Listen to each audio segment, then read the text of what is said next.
안녕하십니까, 이진우입니다. 여러분 혹시 대부라는 영화 보셨습니까?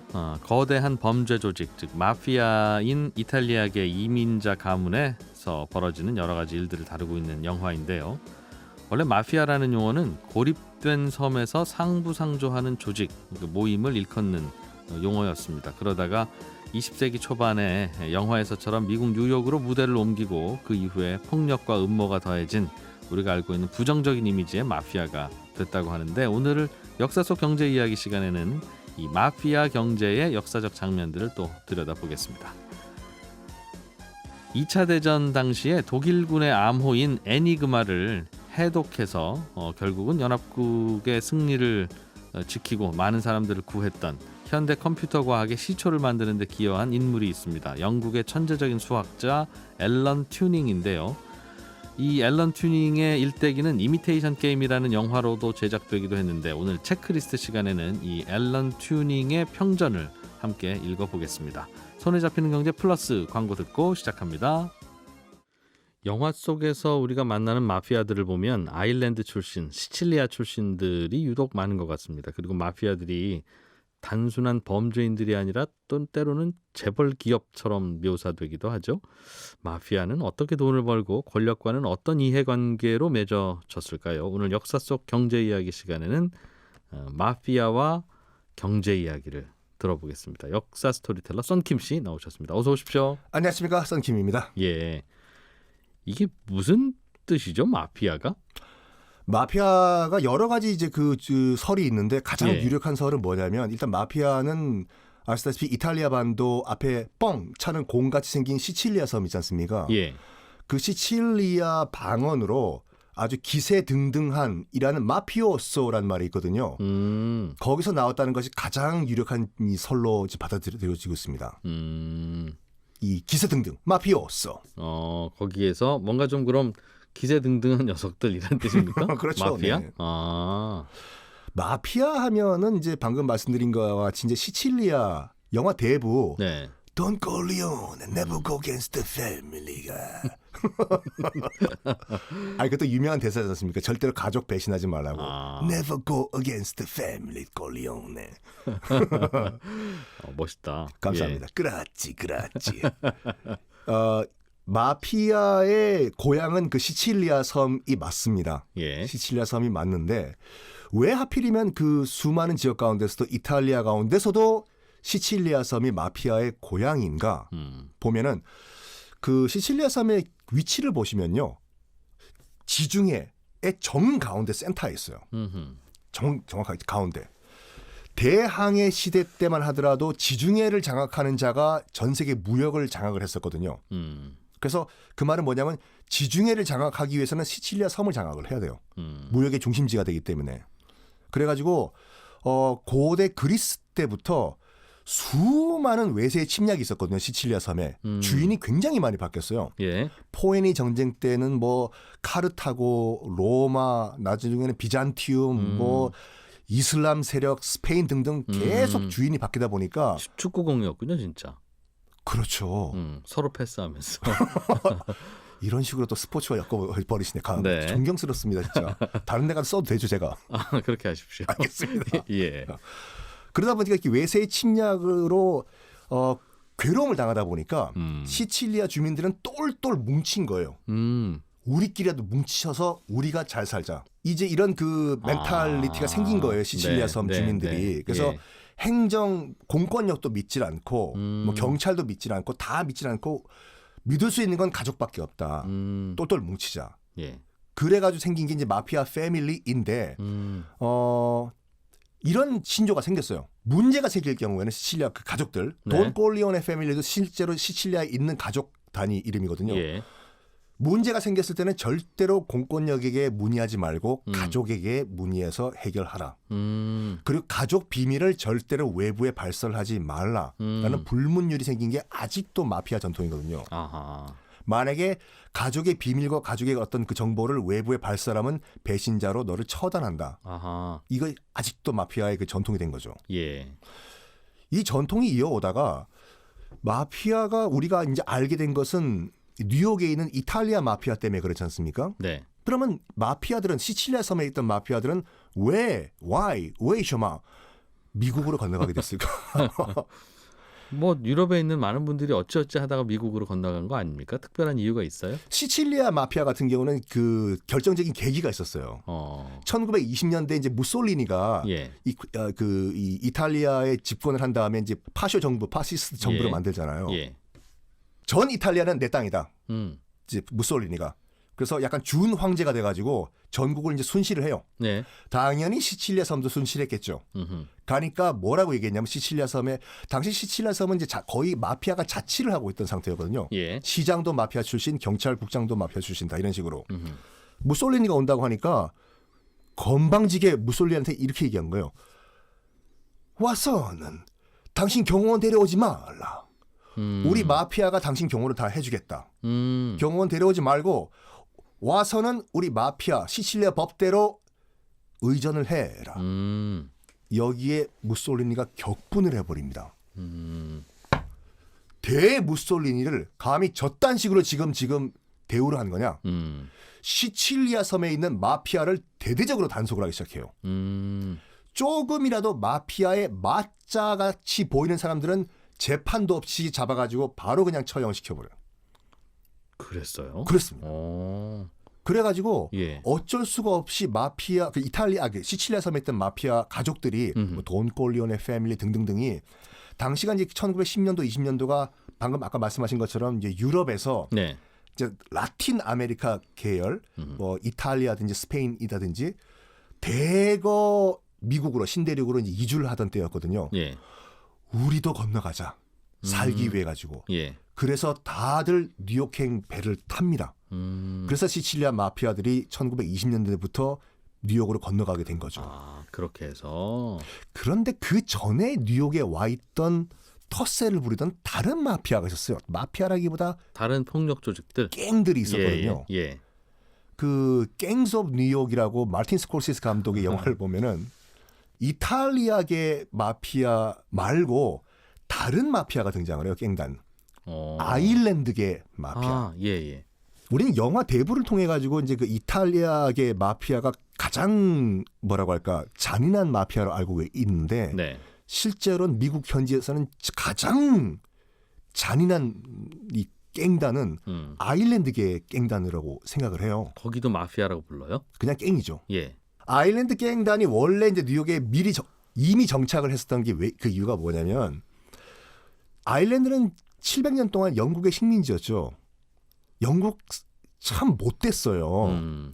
아일랜드에 이제 밀 농사를 지은 다음에 네. 싹 다 자기들이 가져가 버리고 그럼 아일랜드 사람들도 이제 먹고 살아야 되지 않습니까? 예.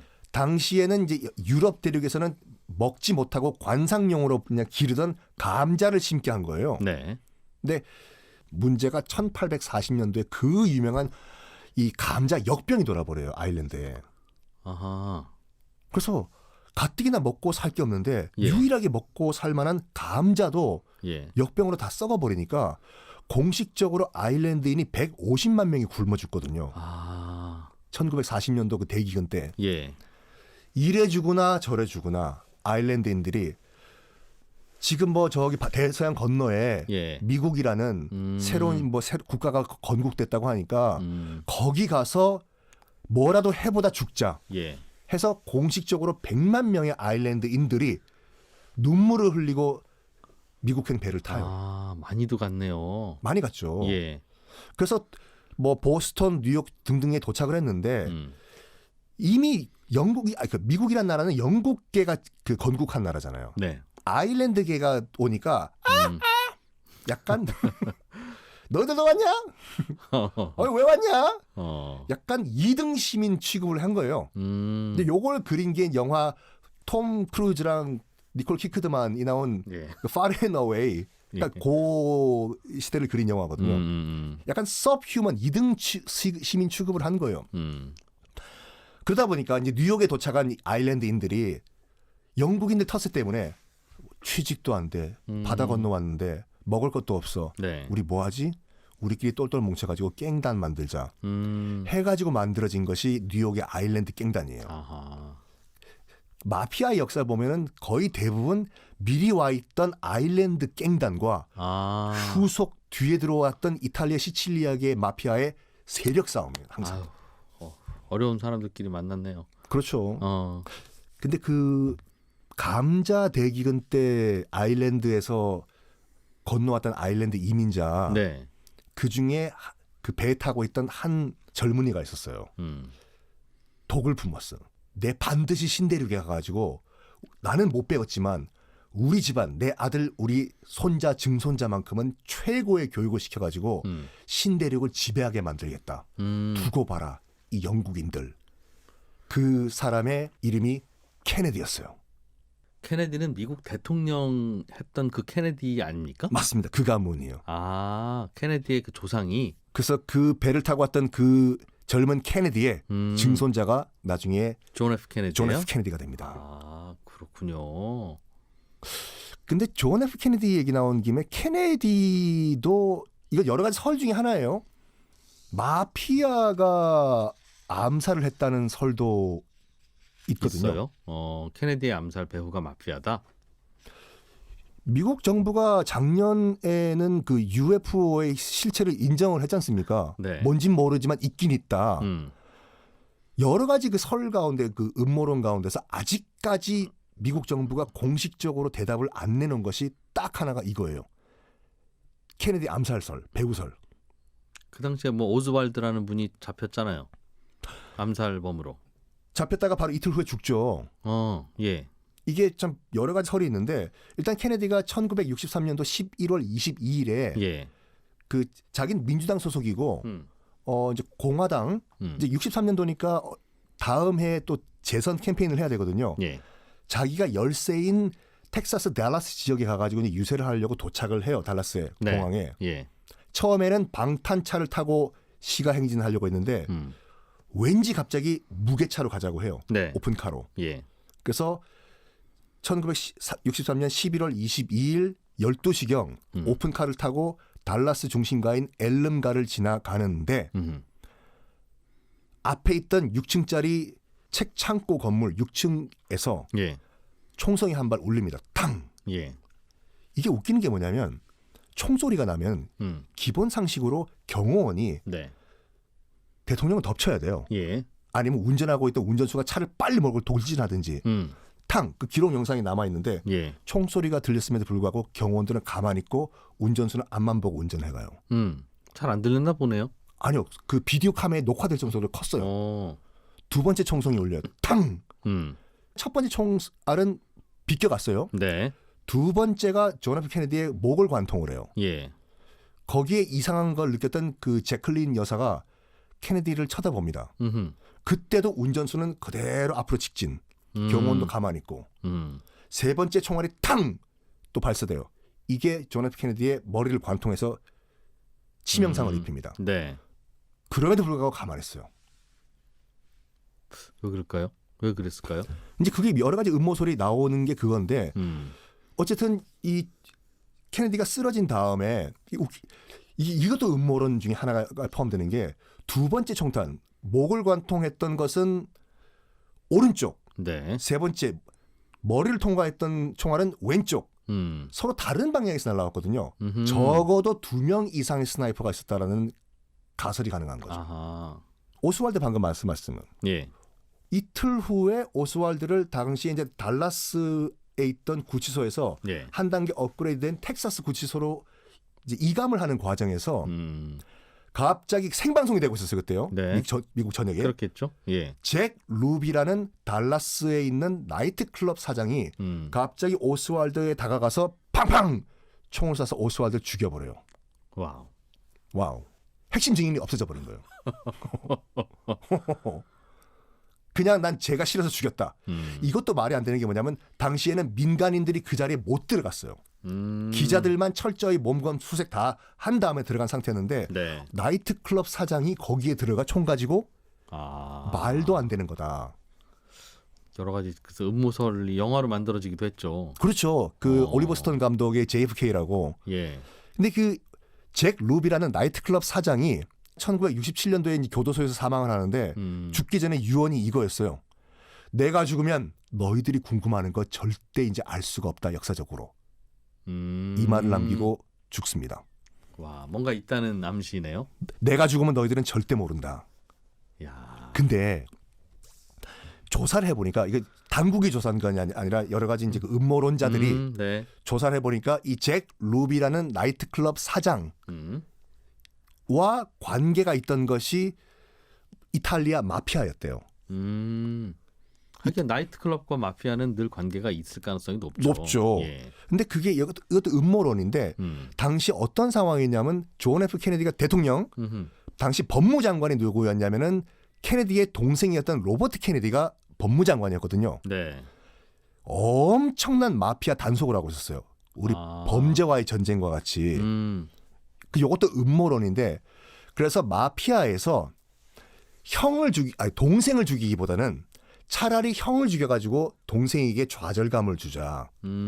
그래가지고 잭 루비라는 나이트클럽 사장을 시켜가지고 JFK를 죽였다라는 음모설도 있지요. 이것도 음모론이에요. 뭐 큰 설득력은 없는 것 같긴 하네요. 제가 지금까지 무슨 말을 했나요? 마피아 얘기하다가 마피아하면 또 알카포네지 않습니까? 알카포네는 언제 온 분이에요, 이분은? 그 알카포네는 미국에서 태어났습니다. 그 나폴리 출신 이탈리아 이민자 가정에서 태어났는데, 예. 알카포네가 이제 그 스카페이스라는 별명으로 유명하잖아요. 영화도 있고 스카페이스라고. 네. 그게 왜 그러냐면 처음에 그 뉴욕에서 나이트클럽에서 약간 뭐라고 할까 시큐리티 가드를 했는데 신분증 좀 주십시오. 네. 놀러온 춤추러 온 한 여인에게 추파를 던졌대요. 저기 저 전화번호 좀 네 전화번호 하니까 그 오빠가 그걸 보고 격분을 해가지고 어떻게 넌 내 여동생한테 네 전화번호 이걸 하냐. 그래서 흉기로 얼굴에 약간 그 상처를 냈다고 해요. 그래서 그게 평생 갔거든요. 그래서 그때부터 알카포네의 그 별명이 얼굴에 상처라는 스카 페이스가 됐는데 알카포네는 뭐 다 아시다시피 떼돈을 벌었죠. 밀주 사업으로. 1920년대에 알카포네가 얼마나 돈을 많이 벌었는지는 미 당국도 몰라요. 하지만 은행 예금 기준으로 한 2억 달러를 한 해에 벌었다고 하는데 와. 그래가지고 기네스북에 올랐어요. 개인 자격으로 가장 돈을 많이 번 미국인이라고 해서 기네스북에 오를 정도였는데 네. 알카포네가 이제 그 머리를 참 잘 쓴 장사꾼이었던 게 뭐냐면 30년대가 들어가서 이제 미국이 금주령을 해제할 이제 그 분위기를 보이니까 이제 밀주가 더 이상 아니네. 그럼 내가 돈을 어떻게 벌어야지 하다가 생각한 것이 뭐냐. 일단 미 전국의 밀주를 유통하는 유통망을 다 갖고 있었어요. 알카포네가. 네. 요 유통망을 내가 다른 거를 파는 거로 활용을 하면 돈 많이 벌겠다. 뭘 팔까? 뭘 팔지? 하다가 우유 팔자. 우유, 밀크. 예. 밀크. 미역. 예. 미역은 맛있는 거고. 예. 왜냐면 당시 이제 그 유통 시스템이 없어가지고 그 우유 같은 경우에 목장 근처에서만 먹을 수가 있고 조금만 유통 기한이라는 게 없었어요. 조금만 지나면 썩어버리고 네. 심지어는 어느 얼빠진 정치인들은 어떤 얘기를 했냐면 썩은 우유가 몸에 좋다. 차라리 거기다가 석회석을 섞어가지고 마셔라 몸에 좋으니까 이런 말도 안 되는 말을 하던 상황이거든요. 예. 요거다. 어차피 미국인들은 아침에 우유 한 잔을 먹어야 되는데 신선한 우유를 내가 목장에서 바로 집 앞 식탁까지 보낼 수 있는 유통망을 내가 밀주를 팔던 유통망으로 만들자. 밀주 팔던 유통망이 어떻게 그렇게 작동해요? 어차피 내가 지금 시카고 마피아니까 예. 시카고에서 만든 밀주 걱정하지 마십시오. 샌프란시스코까지 이틀이면 갑니다. 요거를 이틀 만에 보내는 걸 우유를 보내자. 그 망이 잘 작동하니까. 네. 밀주 대신에 우유 보내자. 야. 그런데 예. 이제 알카포네가 이제 그 밀주를 팔던 유통 시스템으로 이제 우유를 팔면서 돈을 벌니까 다른 마피아들도 우리도 우유 팔까? 끼어들기 시작했어요. 그 알카포네가 열받아가지고 우리가 너희들보다 더 우위에 점한 건 무엇인가 하면 더 빨리 집 앞까지 배달할 수 있는 시스템이다. 하면서 의회에 로비를 해요. 뭘 로비하냐면 저 상대편 마피아는 공장에서 농장에서 집까지 일주일이 걸린다면 네. 우리는 사흘 안에 보낼 수 있다. 우유는 유통기한 사흘로 하자. 유통기한 법을 만들어 달라고 의회에 로비를 해요. 아, 경쟁자들의 우유가 집집마다 못 가게. 그래서 여러분들 지금 먹고 계시는 우유 보면은 유통기한이 있지 않습니까? 예. 인류 역사상 처음으로 우유 유통기한이란 걸 법으로 만들어요? 알카포네가 법으로 만듭니다. 야. 수완 좋은 비즈니스맨이었네요. 그렇죠. 굉장히 장사는 잘했던 장사의 신이었습니다. 그래서 조직원들을 먹여 살린 겁니까? 이 알카포네가? 먹여 살렸는데 예. 당시 FBI에서 쟤는 잡아야 된다. 알카포네만큼은 얼마나 관리를 잘했냐면 탈탈탈 털어도 네. 마약, 살인, 사기 이쪽에선 증거가 안 나오는 거예요. 자기가 직접 한 게 하나도 없어가지고. 예. 그래가지고 뭐가 투입이 되냐면 엘리엇 네스라고 세무회계 담당 요원이 있었거든요. 네. 네가 가서 세무조사하라고. 요거를 그린 영화가 그 유명한 케빈 코스트너가 나오는 언터처블입니다. 그렇군요. 이게 역사 코너도 되고 영화 코너도 되네요. 재밌죠. 재밌죠. 오늘은 아일랜드 출신, 시칠리아 출신들이 얽힌 마피아의 세계를 중심으로 한 역사 속 경제 이야기 들어봤습니다. 역사 스토리텔러 썬킴 씨였습니다. 고맙습니다. 감사합니다. 네, 저희는 2부로 바로 이어가서 또 재밌는 이야기 들어보겠습니다. 2부에서 뵐게요. 해독이 불가능한 암호 체계를 만드는 기계가 있고 결국 또 이걸 풀어내는 기계도 등장했습니다. 지금 우리가 사용하는 컴퓨터의 시초를 말하는 것 같은데 천재 수학자 앨런 튜닝이 인공지능을 처음 생각해내고 튜닝 머신이라는 걸 만들어냈다고 하는데 오늘 체크리스트 시간에는 책 제목도 이 수학자의 이름 그대로인 앨런 튜닝이라는 책을 함께 읽어보겠습니다. 김치형 경제뉴스 큐레이터 나오셨어요. 어서 오십시오. 네, 안녕하세요. 이분은 천재 수학자인 모양이에요. 뭐 천재라고들 부르긴 하는데 네. 이 책을 감수한 이광근 서울대 컴퓨터공학부 교수는 천재가 아니다라는 걸 더 강조하시죠. 그러니까 논문을 통해서 컴퓨터의 기초를 이제 처음 설계한 사람인데 논문 내에 그 내용이 들어 있거든요. 예. 근데 그 과정을 보면 결코 천재가 아니었다. 하지만 이제 세상에는 처음으로 이런 것들을 만들어냈으니까 수학자로서는 천재는 맞는 것 같고요. 뭐 아무튼 그런 얘기입니다. 근데 이 책이 인물에 관련된 책이긴 해요. 앨런 튜링 생각하는 기계 인공지능을 처음 생각한 남자라는 책이거든요. 그리고 이 책 만화입니다. 만화 사파로 돼 있는 인물 평전 같은 건데요. 오늘은 꼭 인물 얘기가 아니더라도 요즘 인공지능 컴퓨터 이런 게 하도 이슈니까 이와 관련돼서 앨런 튜링 인공지능과 관련된 여러 가지 얘기를 섞어서 같이 해드릴까 합니다. 이분이 그럼 컴퓨터를 만든 거예요, 결국? 컴퓨터를 만든 학문적 수학적 토대? 그렇죠. 그러니까 뭐 일종의 설계도의 개념을 논문 속에 담았다. 예. 뭐 이렇게 얘기하거든요. 그러니까 앨런 튜링이 23살쯤 됐을 때 1936년도에 런던 수리학회에 논문을 하나 냅니다. 이 논문의 제목이 계산 가능한 수에 대해서 수리 명제 자동 생성 문제에 응용하면서라는 논문 제목이에요. 전혀 컴퓨터가 안 떠오르잖아요. 그냥 이분하고 안 친해지고 싶은 생각이 확 드는 그런 논문 제목이네요. 네. 근데 이제 이 논문 안에 그러니까 자기가 증명하고 싶은 걸 증명하기 위해서 어떤 기구를 컨셉을 잡아놓거든요. 그 기구의 컨셉이 결국엔 인류의 정보혁명을 이끌 컴퓨터의 원천 설계도가 되는 것이고요.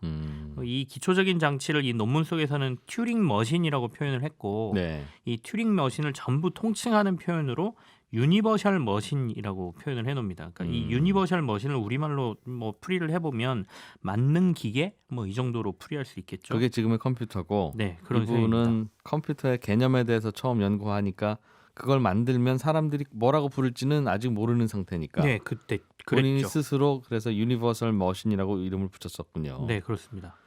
근데 이 논문이 1936년에 나왔어요. 1936년이면 체감이 잘 안 되시잖아요. 이때 앨런 튜링이 24살이었고 이때가 대한민국에서 송기정 선수가 베를린 올림픽에서 우승한 때입니다. 컴퓨터라고 하는 게 등장한 게 정말 얼마 안 됐네요. 그러고 보면. 그렇습니다. 한 80년 뭐 이렇게 됐나요? 네. 예.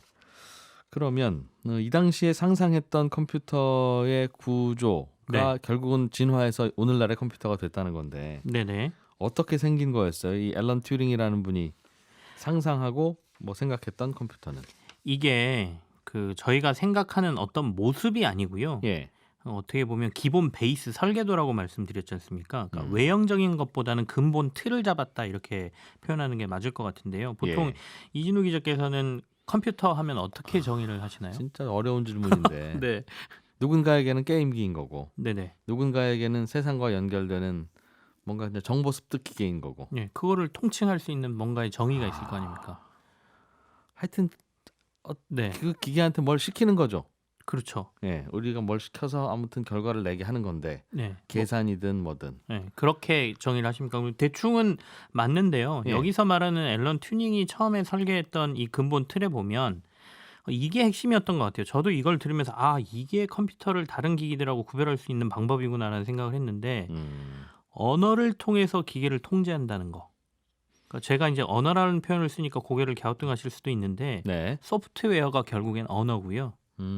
이 언어를 통해서 기계를 통제하고 이 기계는 그대로 그 언어를 따라하는 기계. 이게 컴퓨터라는 거예요. 그러니까 보통 기계들은 스위치를 통해서 통제하죠. 아니면 콘센트로 통제하거나. 물론 그렇기도 하죠. 예. 그러니까 우리의 행동으로 통제를 하는 거고 뭔가 인류가 만들어낸 도구들을 보면 다들 목적이 딱 정해져 있습니다. 그러니까 뭐 도끼면 나무를 베거나 패는 데 쓰는 거고 네. 자동차는 운송의 수단으로 쓰는 거고요. 냉장고는 뭐 물건을 차갑게 만드는 데 네. 쓰죠. 그렇지만 컴퓨터는 우리가 소프트웨어를 만들어서 넣어놓으면 얘는 모든 방면에 다 쓰일 수 있기 때문에 맞는 기계라는 표현을 쓰는 거고요. 언어를 통해서 표현을 하려니 얼마나 복잡한 걸 시키겠느냐 하는 걸 유추할 수 있네요. 그렇기도 하죠. 간단한 거 시킬 거면 온 아니면 오프니까 네네. 손끝으로 그냥 스위치를 켜거나 끄고 말 텐데. 그래서 이렇게 언어로 통제할 수 있는 뭔가를 이 언어를 그대로 따라하는 기계, 이게 이제 컴퓨터라는 기본 설계를 짠 거고요. 네. 그래서 세 가지의 기본 요소를 갖춰야 되는데 첫 번째가 저장소. 이거는 튜링 머신에서는 종이 테이프의 형태로 들어갑니다. 그러니까 소프트웨어를 안으로 넣어주는 형태를 저장소라고 표현했고요. 두 번째는 이제 처리 요소. 이거는 기계 장치입니다. 그러니까 이걸 읽어들릴 수 있는 뭔가가 있어야 되겠지 않습니까? 그리고 마지막이 통제. 이거는 기계가 저장소를 통해서 들어오는 명령을 틀리지 않게 순서대로 따라가도록 해야 한다. 요거 세 가지를 기본 요소를 갖추고 있으면 이게 맞는 머신이다. 아까 유니버셜 머신 이렇게 얘기했지 않습니까? 그래서 이게 컴퓨터다 이렇게 정의를 했죠. 네. 근데 아무것도 아닌 것 같은데 이게 컴퓨터의 탄생을 만들었어요.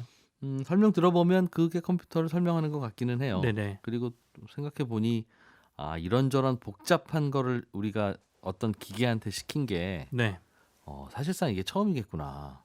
모든 기계나 모든 제품이나 혹은 어떤 거에는 한 가지 일만 시키는데 우리는 네. 드디어 여러 가지를 쭉 이거 이렇게 해서 요렇게 해. 알아들었지? 라고 그럼 그대로 따라하는 거죠. 네, 그죠. 그걸 그렇게 시키는 기계가 유일했네요. 처음이기도 하고. 그렇습니다. 그렇군요. 그래서 그럼 그 언어 방식을 배우는 거가 필요하다. 컴퓨터를 쓰려면. 그렇죠. 그래서 이제 이렇게 언어로 기계에게 명령을 내리는 그대로 따라하는 기계를 이제 컴퓨터라고 명명을 했고 여기서 끝난 게 아니라 튜링이 조금 더 한 단계 더 나갑니다. 이 책의 아까 제목에서 생각하는 기계 인공지능을 처음 생각한 남자라고 말씀드렸지 않습니까? 제목이. 예. 그래서 튜링은 컴퓨터의 원천 설계도를 만들기도 했지만 결국에는 이게 통제를 그대로 따라하는 것만이 아니라 기계가 이제 생각까지 가는 AI가 탄생할 거라는 예견도 하게 돼요. 1960년도에 논문에는 이제 아까 말씀드린 그 컴퓨터에 대한 기본 설계 개념이 담겼고요. 1950년도에 발표한 논문에 기계가 사람의 지능까지 흉내내는 인공지능과 기계학습을 상당 부분 할 것이다라는 내용을 담게 되고 이 논문 1절의 제목이 이미테이션 게임입니다. 근데 이 이미테이션 게임 하면 바로 떠올리시는 분들이 있을 텐데 영화가 있어요. 이미테이션 게임이란 영화. 그 베네딕트 컴버배치라고 그 닥터 스트레인지 나오는 그 사람이 주인공하는 이 영화가 사실은 이 앨런 튜링을 그대로 생애를 담은 영화거든요. 네. 거기 제목이 이미테이션 게임이라는 게 바로 이 논문 1절의 제목을 그대로 가져왔던 영화입니다. 그래서 여기에서 보면 앨런 튜링이 실제로 2차 대전 당시에 독일군이 사용한 애니그마라는 암호기계를 해독하는 영국군 내에서 활동을 했거든요. 특수 조직에서. 거기에서 이제 본인이 논문에 담았던 튜링 머신의 기본 개념을 가지고 이 독일의 이니그마를 해석할 수 있는 기계를 만들게 되죠. 그래서 이 기계가 결국엔 2차 대전의 전세를 뒤집게 되고 연합군이 승리하는 데 기여를 하게 됩니다. 네. 이니그마는 그리스어로 수수께끼란 뜻이고요. 여기서 앨런 튜링이 만든 이 암호 해독 기계의 이름 봄베라고 지었거든요. 근데 봄베라는 이름은 본인하고 비슷한 접근 방식으로 모든 걸 풀려고 했던 폴란드 과학자들을 존경하는 의미를 담아서 폴란드제 아이스크림 상표명을 그대로 썼다고 합니다. 폴란드 과학자의 도움을 좀 많이 받아서 도움을 받은 건 아닌데 자기하고 비슷한 생각을 했던 사람들이 폴란드에 많아서 폴란드제 아이스크림 이름을 거기다 뭐 존경하는 의미로 담았다고 하네요. 네, 컴퓨터는 우리 보통 예전에 우리도 고등학교 뭐 네. 중학교 때 컴퓨터에 대해서 역사를 배우면서 세계 최초의 컴퓨터는 무슨 애니악 뭐 이런 맞습니다. 이름을 가진 네. 용도도 좀 다른 것 같은 네. 적국의 암호를 풀어내기 위한 이런 거 아니었다고 들었는데요. 네. 이 애니악 컴퓨터가 1946년도에 나오거든요. 네. 근데 사실은 어떻게 보면 논문의 기초도 앨런 튜링의 논문에 들어 있었고 기계도 만들었지 않습니까? 독일군의 암호를 푸는 아까 봄베라는 기계 만들었다고 했었죠. 그 이후에 또 앨런 튜링이 이걸 한 번 더 업그레이드 시켜서 토미 플라워스라는 사람하고 진공관 2,400여 개를 가지고 콜로서스라는 기계를 또 만듭니다. 예. 이게 어떻게 보면 진짜 컴퓨터의 시초거든요. 그럼에도 불구하고 애니악을 우리가 이게 한 3년 전에 만들어졌으니까요. 콜로서스가. 근데 애니악을 우리가 컴퓨터의 1번이라고 얘기하는 이유는 당시에 영국이 이 기계의 존재를 숨겼어요. 그러니까 봄베도 그렇고 콜로서스도 그렇고 이거는 다 암호 해독하는 데 쓰였던 기계였거든요. 그래서 이게 만약에 공개됐을 경우에 영국의 암호 일종의 보안이 풀릴 것을 우려해서 전쟁이 끝난 이후에 한 11개 정도 사용했던 이 콜로서스라는 기계를 전부 폐기하고 설계도도 다 폐기했다라고 하고요. 한참 후에 이제 기술이 좀 더 발전하면서 이게 공개도 전혀 문제가 없어질 때쯤 공개가 됐다라고 합니다. 그래서 이 컴퓨터 1호의 자리를 애니악에게 뺏긴 이유는 이것 때문이다. 이렇게 봐야 되겠죠. 인공지능 얘기도 좀 해주면 좋겠어요. 네. 인공지능에서 재밌는 게 혹시 튜링 테스트라는 얘기 들어보셨습니까? 아니요. 아까 이미테이션 게임하고 튜링 테스트하고 똑같은 개념이라고 말씀드렸는데, 그러니까 컴퓨터가 사람하고 비슷하냐를 평가하는 테스트가 이제 튜링 테스트라고 하거든요. 네. 그래서 기본적으로 인공지능이 어느 정도의 그 레벨을 갖췄다라는 걸 알아보기 위해서 이 테스트를 하는데 진짜 아무것도 아닙니다. 그러니까 이른바 컴퓨터하고 채팅을 하도록 만들고요. 이게 사람인지 컴퓨터인지를 그 사람한테 물어보죠. 채팅이 끝난 다음에. 그래서 예. 만약에 사람인 것 같은데요? 라고 하는 사람이 많았다. 그러면 튜링 테스트를 통과하는 거고요. 이거 기계 같아. 라고 의심하는 사람들이 많으면 통과를 못한 거다. 이런 거거든요. 예. 이걸 아까 그 1950년도 논문에서 이 튜링 테스트라는 거를 제안을 하게 되고 이거를 그 이후에 많은 컴퓨터 소프트웨어 개발하는 사람들이 쭉 해왔어요. 실제로. 그래서 한 100여 명에게 테스트를 하고 한 3분의 1 정도가 만약 3분의 1 이상이 사람인 것 같아라고 대답을 하면 네. 이거는 그래도 튜링 테스트를 통과했다. 어느 정도 인정받을 수 있는 인공지능 기술이다. 이렇게 활용을 해왔었죠. 여론조사로 3분의 1 이상이 승인하면 인공지능이다? 그런 얘기죠. 네. 근데 이게 아무것도 아닌 것 같은데 네. 1950년도 이 제안을 하고 난 이후에 거의 한 70년 동안 단 한 번도 이 테스트를 통과를 못했습니다. 프로그램들이. 예. 근데 2014년도에 러시아에서 개발한 유진 구스트만이라는 소프트웨어가 이걸 통과해요. 그러면서 대대적으로 뉴스에 나옵니다. 9시 뉴스에서 아마 보신 분들도 있을 거예요. 그 당시에. 예. 근데 그 당시에 이게 통과할 수 있었던 이유는 프로그래머를 개발하는 개발자가 이 소프트웨어가 우크라이나에 사는 13세 소년이라는 컨셉으로 이 소프트웨어를 개발했거든요. 예. 그러니까 테스트하던 사람들이 이걸 듣고 이 정도 실수는 13살이니까 할 수 있어 라고 하면서 통과를 한 거라 정말 의미 있게 받아들일 수는 없지만 2014년도에 이 튜링 테스트를 성공한 소프트웨어가 나오고 난 이후에 급속도로 기술이 발달하면서 지금은 웬만하면 다 통과합니다. 3분의 1 이상이 이 정도면 사람이랑 흡사해 네네. 라고 본다는 거죠. 그렇죠. 인공지능을 그렇게 만들었다는 거예요. 좀 더 뭐 알아두면 재밌을 만한 이야기가 또 있습니까? 이 튜링 테스트와 관련돼서 이 인공지능 부분에 있어서 논란들이 계속해서 좀 이어져 오거든요. 아까 말씀드린 대로 튜링 테스트를 계속 했다고는 했지만 네.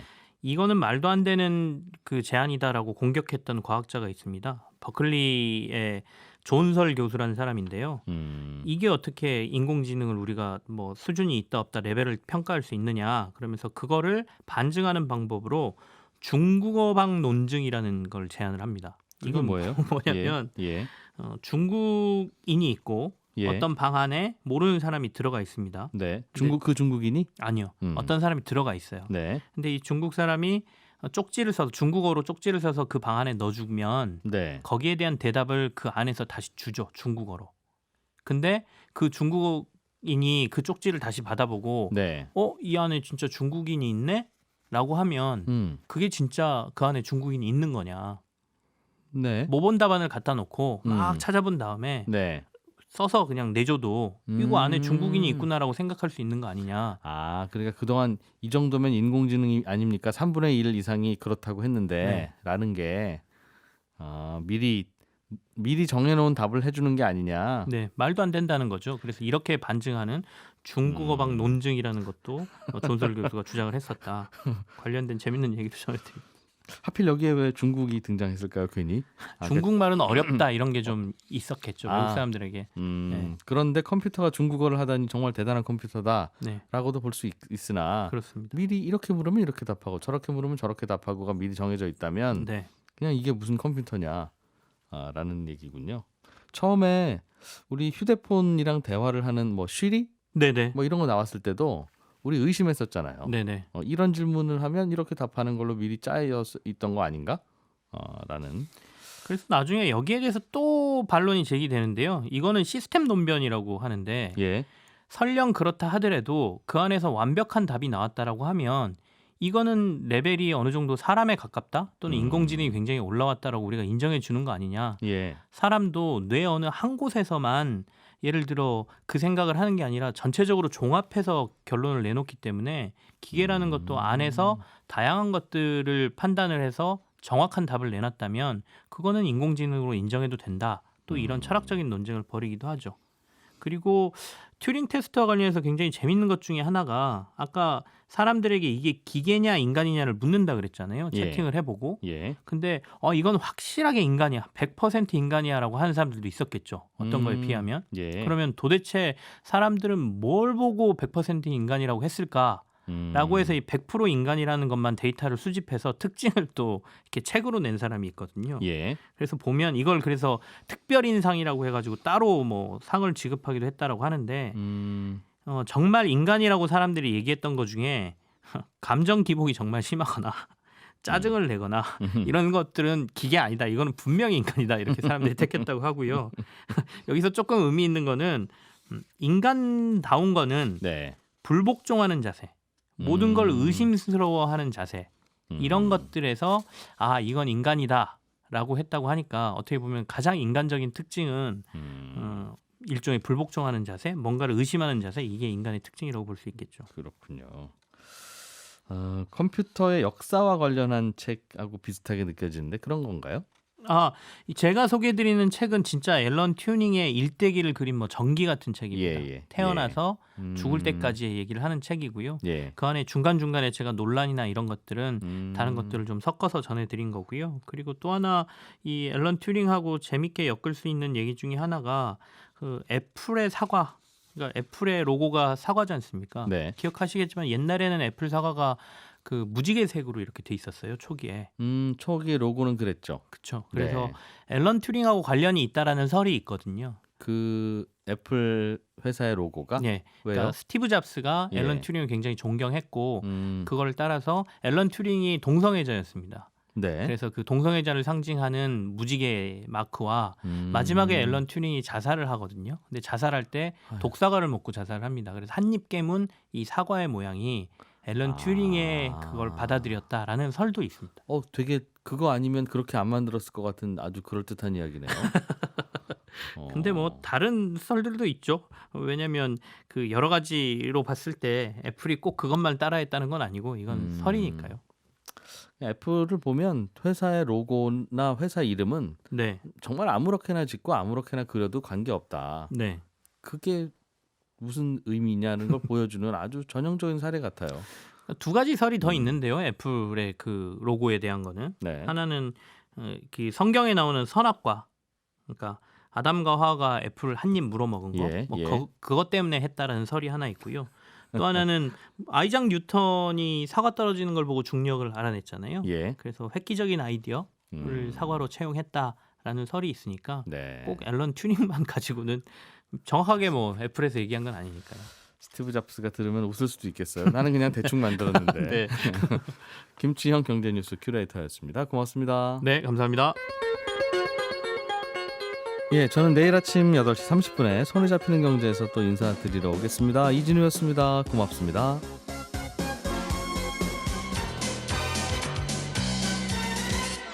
더 깊고 더 재미있는 경제 이야기. 이진우의 손에 잡히는 경제 플러스.